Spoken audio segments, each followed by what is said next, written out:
ठीक है, कहाँ तक थे हम, ये ऑफसेट पे थे। ठीक है, राइट। कहाँ गया हमारा इंटरमीडिएट कोड था। ओके।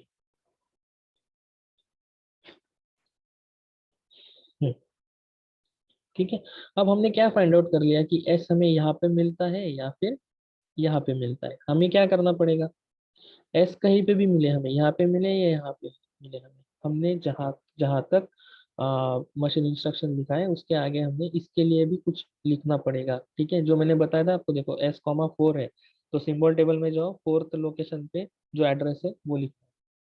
ठीक है, एस कॉमा 1 है तो सिंबल टेबल में जाओ, फर्स्ट लोकेशन पे जो एड्रेस है उसको लिख दो। ठीक है, ये टास्क करना है।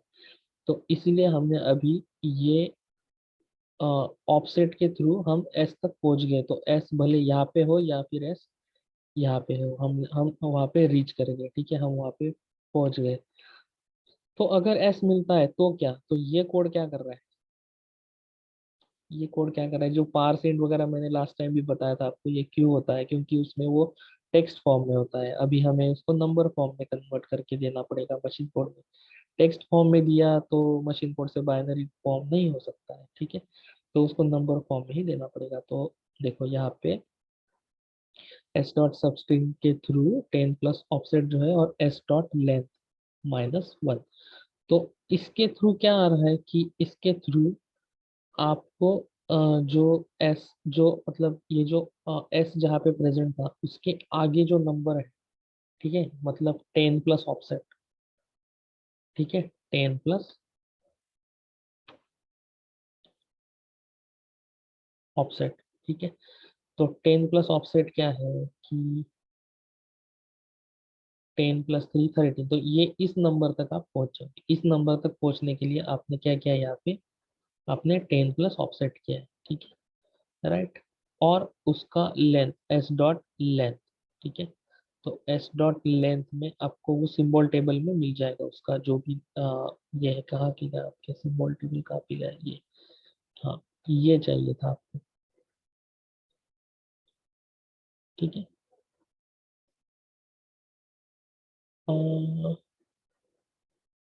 ये इसी का सिंबल टेबल है क्या, एक मिनट आई विल चेक। इसी का है, ठीक है। ठीक है, तो कहाँ गया हमारा प्रोग्राम।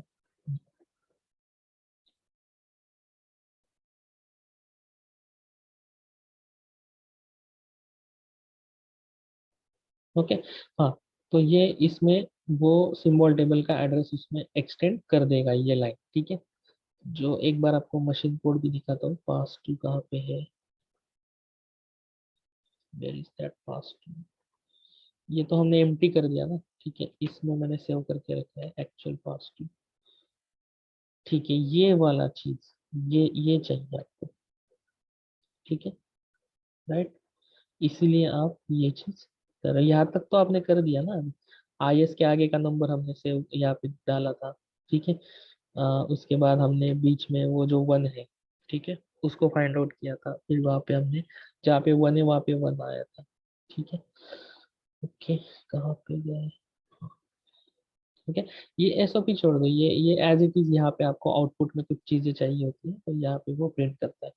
एसओपी से आप फाइल में नहीं प्रिंट कर सकते हो, आप यहाँ पे आउटपुट के लिए कुछ जो चीज़ आप, ये आउटपुट नहीं है, ये कल मैंने एक प्रोग्राम रन किया था उसका है, इसका नहीं है। ठीक है, तो ये उसके लिए है, तो इसको छोड़ दो। ठीक है, एल्स, ये किस एल्स के लिए है कि एस कहाँ पर है।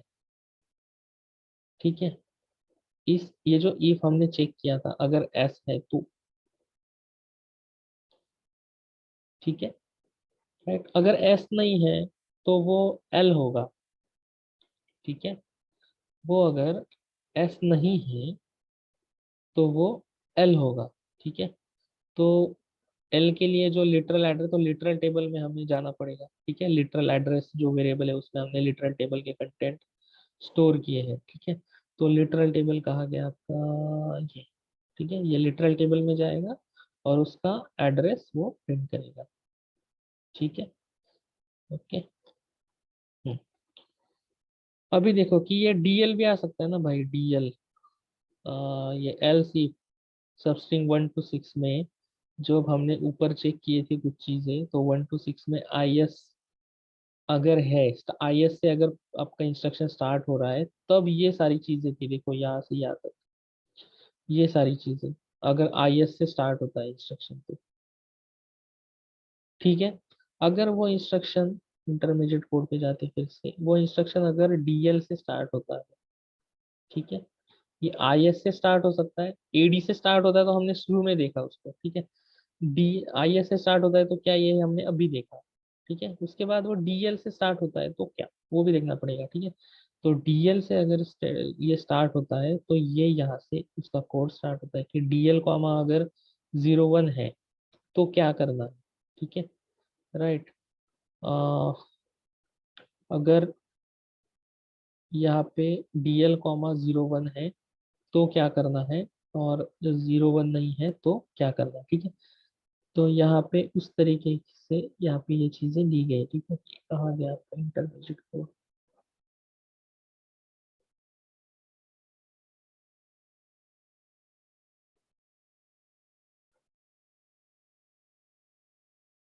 ठीक है। तो आपको क्या करना है कि ये डिक्लेरेटिव स्टेटमेंट जो है उसके अकॉर्डिंग आपको ये सेट कर देना, ठीक है।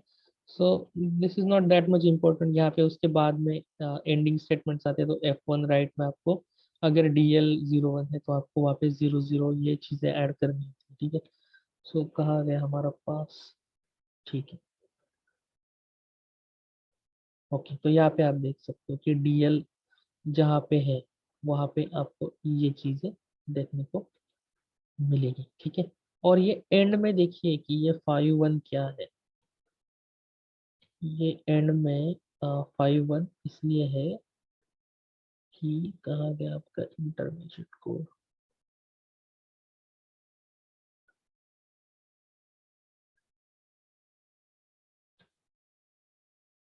ये देखो, जहाँ पे 5 है वो कांस्टेंट है, उसको एज इट इज लिखना है, जहाँ पे 1 है उसको एज इट इज लिखना है, ओके, ठीक है। नोट इट, प्रोग्राम तो समझ में आ गया। और एंड में क्लोज करना मत भूलिएगा, हर एक जो जो आपने ओपन किया था F1 B1 B2 B3, हर एक चीज को क्लोज करना है। तो ये पास वन से बिल्कुल इजी है, ठीक है। इसमें डिक्लेरेशन में ये आधा प्रोग्राम है और आधे प्रोग्राम में सब लॉजिक लगाया हुआ है, ठीक है। सो आ गया पास टू समझ में, anyone is having doubt into this? No sir. ठीक है, आपको जब मैं प्रोग्राम दूंगा आज दोपहर में, तब अगर आपके पास अगर उसका प्लेटफॉर्म है रन करने का, तो ये देखो यहाँ पे ये पाथ आप बराबर देना, ठीक है।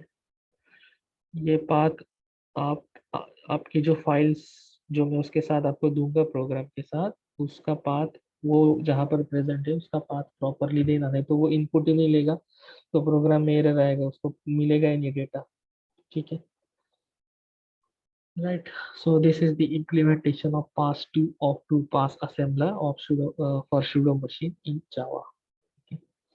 तो यही चीज अगर आप सी लैंग्वेज में करोगे तो ये इतने में होगा ही नहीं, इसीलिए तो हाई लेवल लैंग्वेजेस आई है।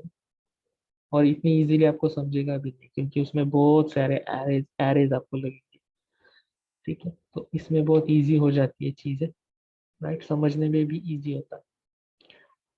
और अभी 11 बजे तक टाइम है ना प्रैक्टिकल का? दूसरा कोई लेक्चर नहीं पढ़ा है ना ग्रुप पे? Let me check.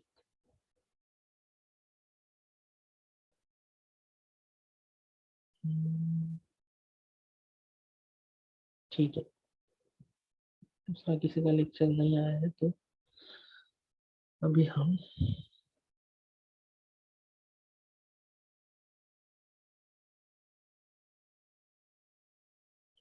अभी हम अगले प्रैक्टिकल की जा सकते हैं, ठीक है। ठीक है, अगला प्रैक्टिकल जो है डायनामिक लिंक लाइब्रेरी DLL, उसका एक्सप्लेनेशन मैं आपको नेक्स्ट प्रैक्टिकल में करूंगा, क्योंकि जो एक्सप्लेनेशन के लिए चीजें मैं रेडी रखता हूँ वो अभी मेरे पास रेडी नहीं है, ठीक है। तो फॉर एग्जांपल जैसे मैंने आपको समझाने के लिए ये रेडी रखा था फोटो, ठीक है, तो वो मटेरियल आपको शेयर करने के लिए नहीं है अभी, ठीक है। तो हम लोग स्टार्ट करते हैं OS का फर्स्ट प्रैक्टिकल, आपका ऑपरेटिंग सिस्टम का, ठीक है।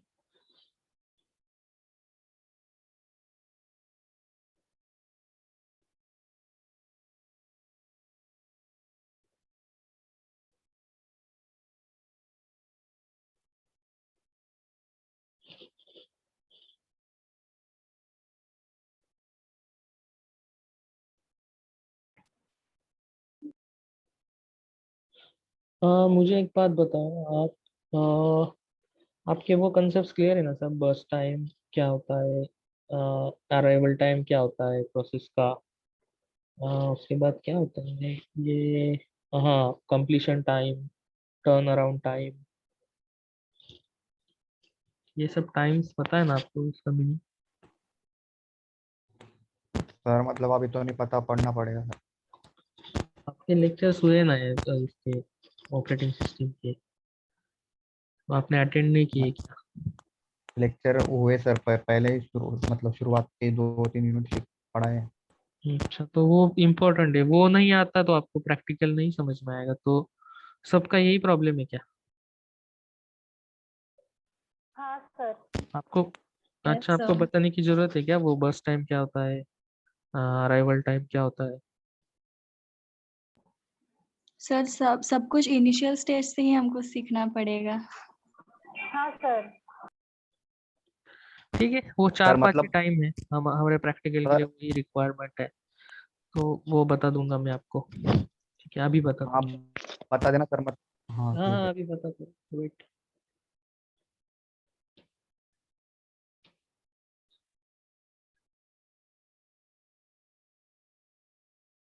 ठीक है, ये प्रोग्राम मैंने कल ही बनाया आपके लिए एक्सेस का। ठीक है,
एक्सेल में ही करते यार, एक्सेल में इसमें बहुत टाइम जाएगा।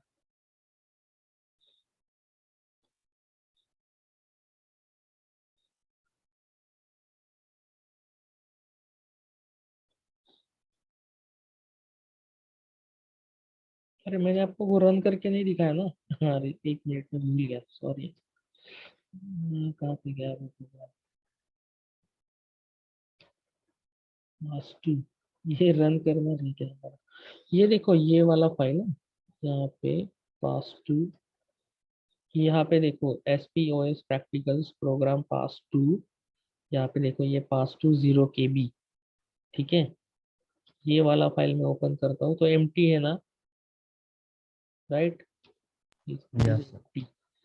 अब हम करते हैं ये प्रोग्राम को रन करते हैं।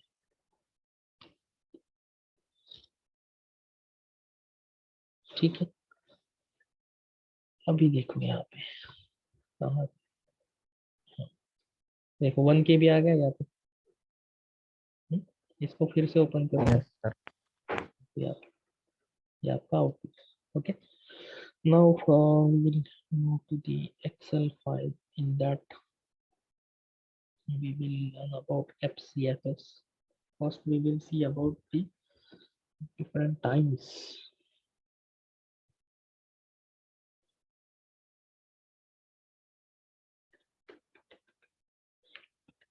This is fundamentals.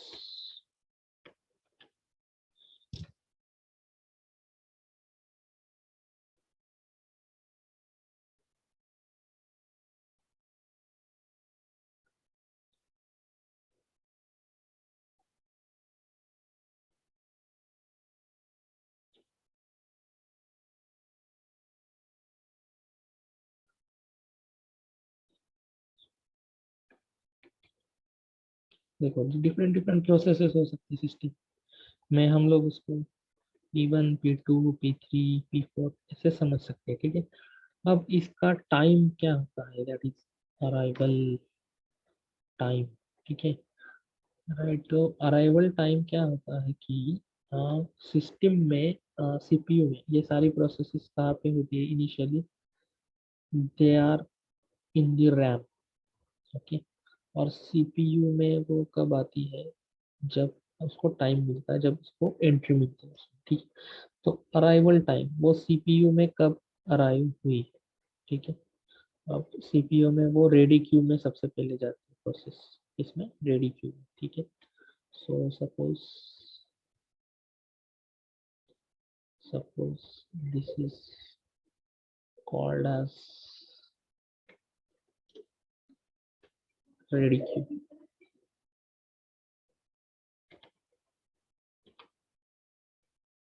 ओके, तो यहाँ पे जो है उसका टाइम जोन होता है, तो 0, ठीक है, दिस इज 1,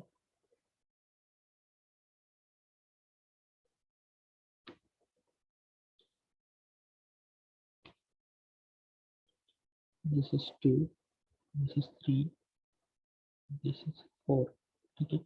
चलो इसको रन टाइम लिखते हैं क्योंकि टाइम तो अलग अलग हो सकता है, ठीक है। हाँ, अराइवल टाइम, तो सबसे पहले कोई प्रोसेस आई यहाँ पे, सपोज P1, ठीक है। अराइवल टाइम पहले लिख लेते हैं, 0, 2, 3, 4।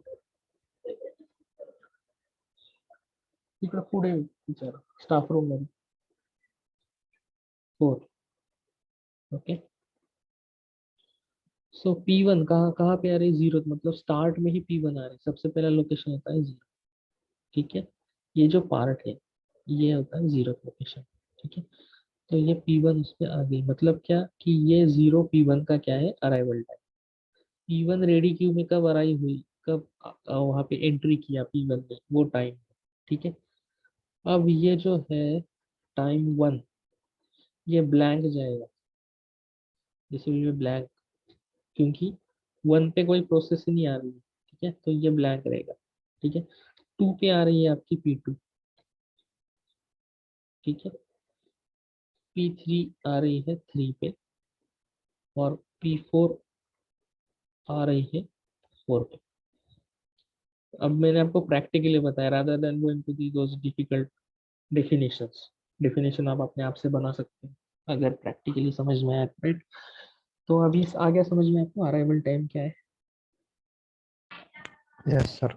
Okay, now next one is burst time, ठीक है। इसके नाम से मत जाओ, यहाँ पे कुछ बर्स्ट नहीं होने वाला है। तो बर्स्ट टाइम अगर मान लो ये 2 है, ये 5 है, ये 3 है, या ये 4 है, ठीक है, राइट। ये जो बर्स्ट टाइम्स है, ठीक है इसके, तो ये अभी ये गलत हो जाएगा ये चीज, क्योंकि हमने बर्स्ट टाइम वहाँ पे 1 कंसिडर किया था हर एक का, इसलिए हम अराइवल टाइम के अकॉर्डिंग इसको लिख दिया, ठीक है। बर्स्ट टाइम का मतलब ये है कि वो जो प्रोसेस है वो कितनी देर तक वहाँ पे सीपीयू में, सिस्टम में वो प्रेजेंट करती है, कितनी देर तक वो रन करेगी एक बार आने के बाद, ठीक है। वो कितनी देर तक प्रेजेंट है ये अलग टाइम है, वो टर्न अराउंड टाइम होता है। वो कौन सा टाइम होता है, टर्न अराउंड टाइम। वो उसका यूज सिस्टम में कब हो रहा है, वो रन सिस्टम में कितने टाइम तक हो रही है, that is called as burst time, ठीक है। वो होता है आपका बर्स्ट टाइम। तो ये अभी गलत हो गया ना, ये इसका, ये सबसे पहले ये जो हमने डायग्राम जो अब दिखा रहा है, अब दिख रहा है आपको, इसके लिए बर्स्ट टाइम 1 है सबके लिए, ठीक है, क्योंकि 1 टाइम के लिए वो सिस्टम में है, ठीक है? ये 0 से 1 तक है P1, P2 2 से 3 तक है, P3 3 से 4 तक है, और P4 जो है वो 4 से 5 तक, ठीक है। लेकिन अगर बर्स्ट टाइम इस तरीके से दिया जाए, आ रहा है समझ में आपको ऊपर, बर्स्ट टाइम अगर इस तरीके से दिया जाए, तो फिर ये चीजें ऐसे होंगी, देखो कि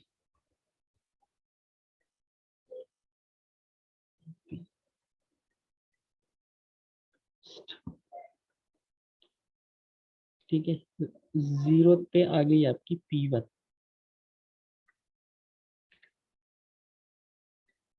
ओके। 0 पे आ गई आपकी P1।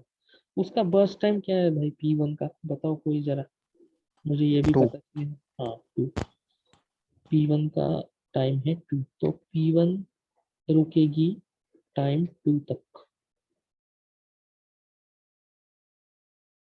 2, ठीक है। तो यहाँ से यहाँ तक,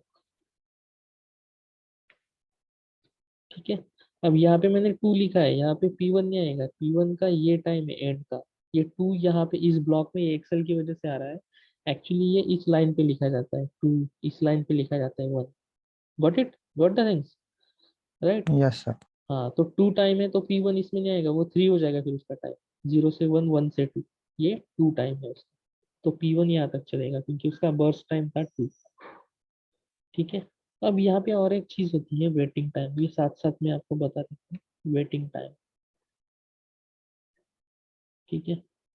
हाँ, अब वेटिंग टाइम P1 का 0 है, क्यों है बताओ कोई मुझे, व्हाई द वेटिंग टाइम। क्योंकि वो पहले ही आ गया था ना, तो सीपीयू खाली था उसको। हाँ P1 को मतलब वेट करना नहीं पड़ा, इमीडिएटली उसका हाँ अराइवल टाइम 0 है तो इमीडिएटली उसको वहाँ पे सिस्टम मिल गया, सीपीयू मिल गया, रेडी क्यू में एंट्री मिल गई, तो उसका उसको वेट करना ही नहीं पड़ा, ठीक है। तो उसका वेटिंग टाइम है 0, ठीक है। तो मान लो कोई वैक्सीन लेने जा रहा है वैक्सीनेशन सेंटर पे और जाते ही पहला नंबर उसका लग गया, सो वेटिंग टाइम इज 0, ठीक है। उसको वो क्यू में रुकना नहीं पड़ा उसको, राइट। अब देखो P2 आ रहा है, अराइवल टाइम उसका 2, ठीक है। P2 का अराइवल टाइम क्या है 2, मतलब यहाँ पे जैसे P1 0 पे आ गया था वैसे 2 पे ये आ गया आपका P2, तो P2 का भी वेटिंग टाइम क्या है 0, उसको वेट नहीं 0। करना पड़ा, ठीक है। तो P2 आ गया आपका 2 पे, तो P2 का बर्स्ट टाइम क्या है ये 5, मतलब 2 से 3, 3 से 4, 2 से 3, 3 से 4, 4 से 5, 5 से 6 और 6 से 7, ठीक है। P2, P2, P2, P2 बराबर 5 टाइम हो गया P2, ठीक है। ये 7 तक आएगा P2, ठीक है। उसका बर्स्ट टाइम है 5, ठीक है।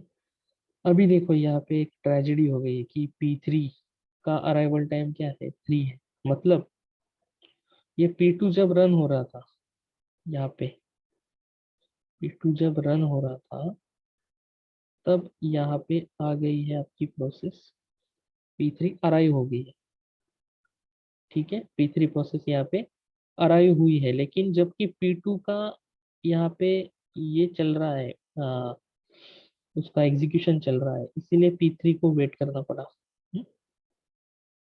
और फिर यहाँ पे P3 को वैकेंसी मिल गई, ठीक है। मतलब देखो कि P3 जब वैक्सीनेशन सेंटर पहुंचा तब P2 वैक्सीन ले रहा था, ठीक है। और मान लो उसको 5 मिनट लग गए, ठीक है।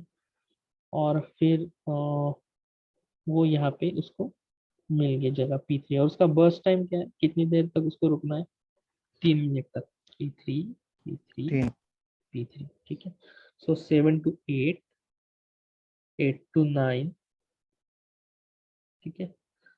ये P2 6 to 7 तक आ गया, 7 to 8, 8 to 9 और 9 to 10, ठीक है।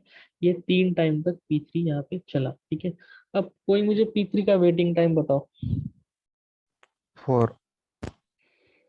4, कैसे, P3 का अराइवल टाइम है 3 और P2 को टाइम मिला, P3 को टाइम मिला 7, सो 7 minus 3 दैट इज 4, राइट। सो इसका वेटिंग टाइम है 4। अब देखो यहाँ पे P2 का एग्जीक्यूशन चल रहा था तभी P4 पे P यहाँ पे 4 पे आ गया, अराइवल होगी प्रोसेस P4। अब इसको सीपीयू कब मिला यहाँ पे P4 10th पे, ठीक है। तो P4 उसका बस टाइम है 4, तो वो 4 बार चलेगी P4, P4, P4, P4, ठीक है। 11, 12, 13, ठीक है। अब P4 का वेटिंग टाइम बताओ। 6। कैसे बता सकते हो क्या? हाँ बता सकता हूँ ना सर। हाँ बताओ। P4 अराइव हुआ 4 पे, तो फिर 5 पे भी P2, मतलब P2 एग्जीक्यूट हो रहा था, 6 पे भी P2 हो रहा था, फिर उसके बाद P3 का नंबर आया, तो फिर 7 8 9 तक P3 हो रहा था, फिर 10 पे उसको मिला, मतलब टेन एग्जीक्यूट होने माइनस के लिए। Four 10 - 4 that is 6। ओके, ये आपका हो गया वेटिंग टाइम। ठीक है, और ये हो गया आपकी सारी प्रोसेस कंप्लीट।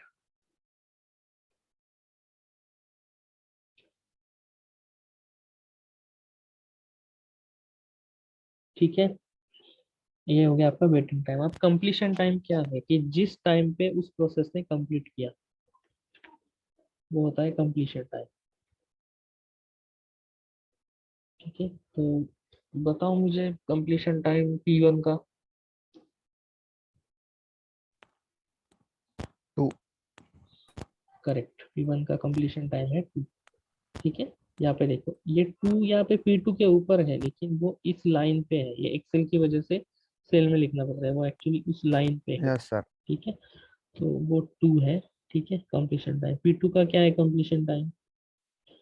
ये देखो यहाँ पे 7 पे, 7। 7 पे P2, P3 कहाँ पे खत्म हुई है? 10 पे। 10।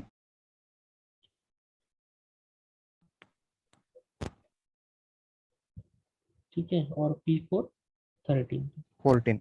14 ना सर। यस यस 14, ये 14। ओके, सो ये हो गया कंप्लीशन टाइम। ओके, तो देखो 4 टाइम आपको समझ में आ गया अभी 10 मिनट में। अराइवल टाइम, बस टाइम मतलब कितनी देर तक वो रुकेगी, वेटिंग टाइम वो अराइवल अगर किसी कोई दूसरी प्रोसेस चल रही है तो कोई पहले अराइव हो चुकी है और फिर उसका जब नंबर आएगा तब उसको वो टाइम स्लैब मतलब कितना देर रुकना पड़ा, कितने यूनिट तक रुकना पड़ा, ये that is the waiting time. और जबकि P1 और P2 को आते ही मिल गया था, अराइव होते ही CPU मिल गया उसको, तो इसलिए उसका वेटिंग टाइम 0 था। कंप्लीशन टाइम जो अभी बताया मैंने आपको, ठीक है, किस टाइम पे वो कंप्लीट होता है। और ये होता है टर्न अराउंड टाइम। ठीक है, टर्न अराउंड टाइम क्या होता है कि प्रोसेस का प्रेजेंस, क्या होता है प्रेजेंस, प्रोसेस कितने टाइम तक उस क्यू में प्रेजेंट थी प्रोसेस। तो P1 का टर्न अराउंड टाइम बताओ। 2। 2। ओके, P2 का क्या है turn around time?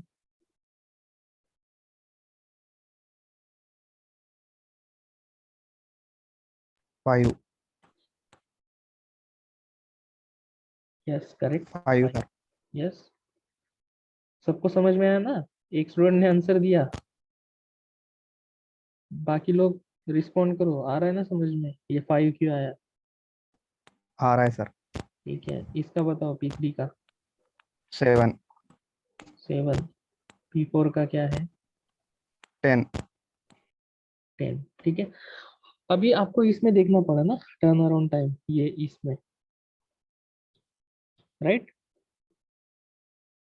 Yes sir. ठीक है, जबकि आपके पास अगर ये 3 time, arrival time, burst time और वेटिंग टाइम, तो आप कंप्लीशन टाइम निकाल सकते हो, आप टर्न अराउंड टाइम निकाल सकते हो। ठीक है,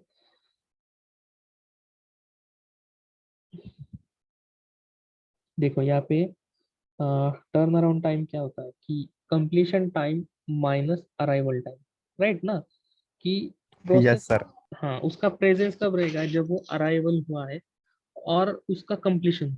ठीक है, अराइवल के पहले नहीं और कंप्लीशन के बाद में वो नहीं रहेगा, वो अराइवल से लेके कंप्लीशन तक।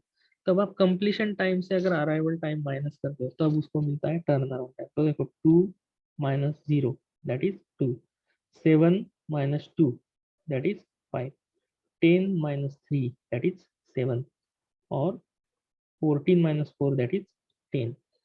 ओके, तो ये कुछ इंपॉर्टेंट टाइम है, और भी टाइम होते हैं रिस्पॉन्स टाइम वगैरह, लेकिन इसमें उसकी उतनी जरूरत नहीं पड़ेगी आपको। आउटपुट में इतने टाइम्स आपने शो किए तो बहुत है, ठीक है। तो मोस्टली आपको आउटपुट में सिर्फ बर्स्ट टाइम या फिर आपको अराइवल और बर्स्ट ये दोनों दिए रहेंगे, या फिर कुछ कुछ इसमें वो कोड बहुत कॉम्प्लिकेटेड हो रहा था तो मैंने अराइवल टाइम सबके लिए 0 कंसिडर किया और सिर्फ burst time as an input लिया, ठीक है, कुछ कुछ एल्गोरिदम्स में। तो आपको ये 3 टाइम उससे निकालना होता है, ठीक है।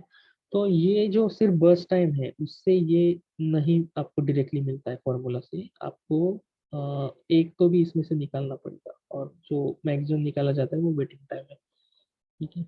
और उससे आप बाकी के दोनों, आगे के दोनों निकाल सकते हो, ठीक है। ओके, सो हाँ, और एक चीज है कि ये जो है ना, ये अभी मैंने आपको बताया पूरा, that is called as FCFS. ये FCFS algorithm, nothing but this is nothing but the FCFS algorithm का logic. First come first serve, right. हाँ अब सर, फर्स्ट, अभी याद आया सर, ये डिप्लोमा में था सर। अब ये फर्स्ट कम फर्स्ट सर्व क्यों है? ये इसको फर्स्ट कम फर्स्ट सर्व क्यों बोलते हैं? क्योंकि यहाँ पे देखो कि अराइवल टाइम के ऊपर होता है फर्स्ट कम फर्स्ट सर्व, ठीक है। अराइवल टाइम के ऊपर होता है, जो पहले अराइव हुआ उसको पहले सीपीयू मिलेगा, ठीक है। अब यहाँ पे देखो कि बर्स्ट टाइम यहाँ पे P3 का 3 है और P2 का 5 है, ठीक है। तो उसके हिसाब से तो बर्स्ट टाइम के हिसाब से तो P3 को पहले सीपीयू मिलना चाहिए था P2 से पहले, लेकिन P2 पहले आया क्योंकि ये एफसीएफएस एल्गोरिदम है, ठीक है। ये अगर एसजेएफ होता, एसजेएफ शॉर्टेस्ट जॉब फर्स्ट, तो शॉर्टेस्ट जॉब फर्स्ट में क्या होता है कि जिसका बर्स्ट टाइम सबसे कम होता है वो पहले अराइव होता है, तो इसके अकॉर्डिंग होता है, ठीक है। एफसीएफएस में अराइवल टाइम के अकॉर्डिंग होता है, ठीक है। तो बर्स्ट टाइम नहीं देखा जाता है, बर्स्ट टाइम सिर्फ एफसीएफएस में कब देखा जाता है, जितनी देर उसको चलाना है उस प्रोसेस, ठीक है। Got it. सो अभी उसका प्रोग्राम हम लोग देखेंगे। एफसीएफएस का लॉजिक भी आपको समझ में आ गया, आपको डिफरेंट टाइम भी समझ में आ गए, ठीक है।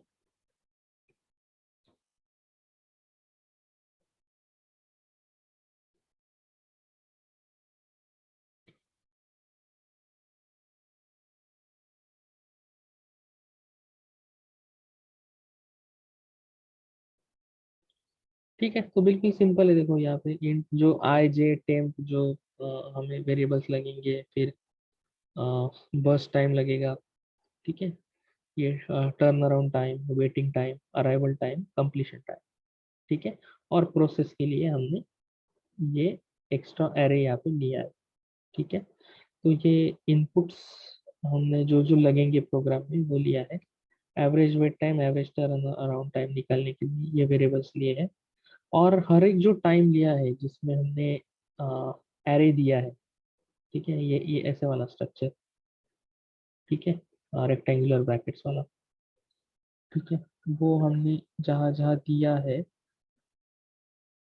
ठीक है, वहाँ वहाँ हमें इस तरीके से उसको स्पेस देना होगा, दैट इज न्यू एंड करके, ठीक है।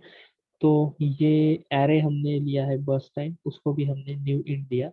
टर्न अराउंड टाइम, 80 मतलब अराइवल टाइम, सिटी मतलब कंप्लीशन टाइम, ठीक है। और प्रोसेस भी हमने एज एन एरे लिया है, तो उसके लिए भी हमने न्यू इंट किया, और स्पेस उसको 50 दे दिया। टर्न अराउंड टाइम, ठीक है, उसके लिए भी, और वेटिंग टाइम भी, ठीक है। तो इनिशियली वेटिंग टाइम हमने 0 सेट किया क्योंकि ये एफसीएफएस है, ठीक है। जो भी प्रोसेस सबसे पहले आएगी वो वेटिंग टाइम उसका 0 है, मतलब प्रोसेस 0, ठीक है। प्रोसेस 0 क्या है, उसका वेटिंग टाइम कैसे जाना जाएगा, WT 0 से, ठीक है। मतलब आपको थोड़ा डायग्रामेटिकली बताता हूँ मैं। हाँ, ये 3 टाइम तक और चल रहा है सेशन, बीच में अगर ये टर्मिनेट होता है तो आप रिज्वाइन करिएगा, 11 बजे तक चलेगा सेशन, ठीक है।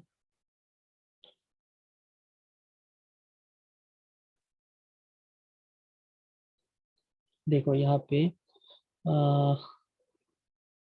प्रोसेस P1 जाना जाएगा P0 से, ठीक है। प्रोसेस P0, ठीक है। प्रोसेस P0 का वेटिंग टाइम किस में स्टोर करने वाले हम लोग, WT0,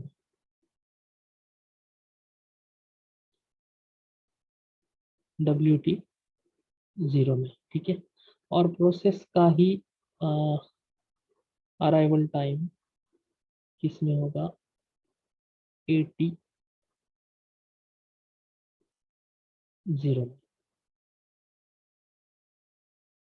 ठीक है। आ रहा है समझ में, मतलब ये फर्स्ट प्रोसेस है, ठीक है। हमने 0 लिया है, 1 लेना चाहिए था, लेकिन वो कोड में फिर से मुझे चेंजेस करने पड़ेंगे, ठीक है। तो P0 मतलब फर्स्ट प्रोसेस, ठीक है, या फिर आप उसको P0 P1 ऐसे भी मान सकते हैं, ठीक है। लेकिन इसमें शायद P1 मतलब P0 होगा, P2 मतलब P1 होगा, राइट। तो यहाँ पे अगर प्रोसेस P1 है तो उसका वेटिंग टाइम WT1 में स्टोर होगा, अराइवल टाइम AT1 में स्टोर होगा, ठीक है। उसका टर्न अराउंड टाइम TT1 में स्टोर होगा। ये समझ में आ गया, then we will move forward. ये चीज समझ में आ गई क्या? तो हमने WT0 सर के सर वो तो 0 में स्टोर होंगे ना सर, क्या, अराइवल टाइम और मतलब टर्न अराउंड टाइम और वो। हाँ मतलब ये मैं क्या बता रहा हूँ कि प्रोसेस P0 है, राइट। उस हाँ प्रोसेस का वेटिंग टाइम कौन से वेरिएबल में स्टोर होगा, WT0 आपको मिलेगा। उसका अराइवल टाइम आपको कहाँ पे मिलेगा, AT0 में मिलेगा, ठीक है। P0 का, P1 का हाँ सर, वेटिंग यस टाइम आपको सर। WT1 में मिलेगा, आपको उसका अराइवल टाइम AT1 में मिलेगा, आपको उसका टर्न अराउंड टाइम TT1 में मिलेगा। ये ऐसे उसका करस्पॉन्डेंस है, तो मैं आपको उसका करस्पॉन्डेंस बता रहा था, ठीक है। सर मतलब एरे के तो एलिमेंट 0 से स्टार्ट होते हैं ना सर, तो वो भी तो एरे है। हाँ हाँ, इसलिए तो 0 से हो रहा है। नहीं सर, वो नीचे वाला पी पी पी ऑफ 1 हाँ तो वो उसका अगला पार्ट है ना एरे का, P वो एक ही एरे है। सेकंड प्रोसेस है। हाँ हाँ हाँ। हाँ, P एरे एक ही है। ये जो है P0 मतलब प्रोसेस 1, P1 मतलब प्रोसेस 2, बट